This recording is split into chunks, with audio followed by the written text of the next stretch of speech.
আজকের চাটা আমি কিভাবে করি, এটা হচ্ছে একদম পানি ফুটতেছে। আমি হচ্ছে একটু গ্রিন টি দিয়ে দিব, সবার জন্য করব। একসাথেই আমি এর মধ্যে কাপে না দিয়ে এখানে দিয়ে দিই। চুলাটা বন্ধ করে দেব, গ্রিন টি দিয়ে বেশি নাড়তে হয় না, জাল দেওয়ার দরকার নেই। আর যেটা করব, এই যে কমলার খোসা আমি গরম করেছি, এটা গুঁড়া করেছি, এটা আমি এর সাথে মিশিয়ে দিই। আজকে আমরা এই চাটাই খাবো। চুলা বন্ধ করে রাখছি, এটা এখন ঢাকা দিয়ে রাখি, কিছুক্ষণ পর সেঁকে নেব।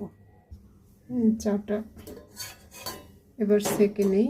এই যে গ্রিন টির যে পাতাগুলো খুলে গেছে, যদি এটা চায়ের মধ্যে থাকলে ভালো হয়, কিন্তু আমি সবার জন্য করবো। এই যে গ্রিন টির পাতাটা কিন্তু একদম খুলে গেছে।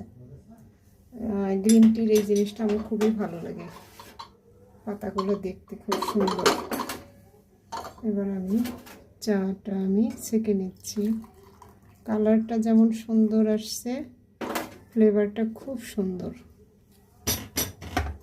দারুণ একটা চা, এবং অ্যান্টিঅক্সিডেন্টে ভরপুর। আর রয়েছে অনেক অনেক খনিজ উপাদান, পরিপূর্ণ একটা চা।